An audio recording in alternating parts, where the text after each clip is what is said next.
Hello everyone. तो दोस्तों यहाँ पर आप देख सकते हो कि हम सबको पता है कि संडे के दिन कैसे यूएस फोर्सेस ने कैप्चर कर लिया मदुरो एंड उनकी वाइफ को वेनेजुएला से। एंड इसमें हम बात करेंगे मॉन्ट्रो डॉक्ट्रिन के बारे में और क्या क्या इसके रेपरकशंस हो सकते हैं, और यूएस का ऐसा ये स्टेप लेना जो है बाकी देशों को किस तरह से इन्फ्लुएंस करेगा। तो सबसे पहले बात करते हैं कि इस रेड के बारे में जो ये यूएस ने कंडक्ट करी। तो यहाँ पर आप देख सकते हो, ऐसा कहा जाता है कि ये प्लानिंग इसकी जो है मिड दिसंबर से ही शुरू हो चुकी थी। और डेल्टा फोर्सेस जो हैं यूएस की, उन्होंने रेड किया मदुरो के रेजिडेंस में। एंड वहाँ पर कमांडोज जो थे इस फोर्स के, उन्होंने मदुरो एंड उनकी वाइफ को जो है ड्रैग करते हुए यहाँ वहाँ से उनके बेडरूम से लेकर गए। सोचो ये कितनी बड़ी बात है, आप किसी के घर में घुस रहे हैं एंड उनके बेडरूम से आप उन्हें लेकर जा रहे हैं। उसके बाद अगर बात करें ग्लोबल आउटक्राई की, तो रशिया और चाइना का क्या इसमें मतलब रिस्पॉन्स आया।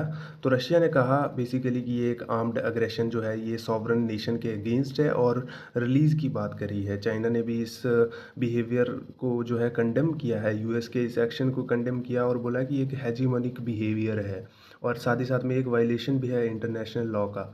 सोचो चाइना जैसा देश जो ताइवान पर अपना इतना स्ट्रिक्टली मतलब उसको लेकर कहता है कि ताइवान तो चाइना का ही पार्ट है। तो अब अगर चाइना भी कल को ऐसा कर दे तो वो अपने आप को डिफेंड कर सकता है कि अगर यूएस ऐसा स्टेप ले सकता है तो चाइना क्यों नहीं। मदुरो को कैप्चर करने से पहले यूएस जो है नॉर्थन वेनेजुएला में इन इन कुछ जगहों पर जो है अटैक भी कर चुका है। तो पहले उसने यहाँ पर इन जगहों पर अटैक किया एंड देन उसके बाद वो वेनेजुएला में घुसते हैं एंड मदुरो को लेकर चले जाते हैं। अब इसमें एक इम्पॉर्टेंट टॉपिक निकल कर आता है या एक इम्पॉर्टेंट हेडलाइन निकल कर आती है, वो आप यहाँ पर देख सकते हो, मॉन्ट्रो डॉक्ट्रिन। तो अब ये मॉन्ट्रो डॉक्ट्रिन जो है ये क्या कहती है। तो मॉन्ट्रो डॉक्ट्रिन बेसिकली 1823 में यूएस के प्रेसिडेंट जो जेम्स मॉन्रो थे उन्होंने लाई थी। एंड उन्होंने कहा था कि यूरोप को बेसिकली उन्होंने वार्निंग देते हुए कहा था कि वो नॉर्थ एंड साउथ अमेरिका में इंटरफेयर ना करें। अगर वो ऐसा करते हैं तो यूरोप को धमकी बेसिकली दी थी कि अगर तुम इंटरफेयर करते हो तो वो तुम्हारे लिए सही नहीं है।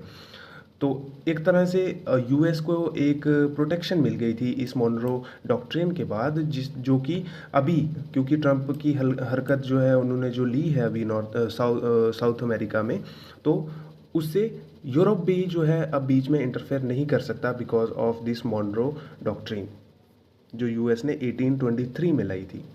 दोस्तों आपका क्या कहना है इस पूरे जियो पॉलिटिकल सिनेरियो के बारे में, नीचे कमेंट्स में आप ज़रूर बता सकते हैं।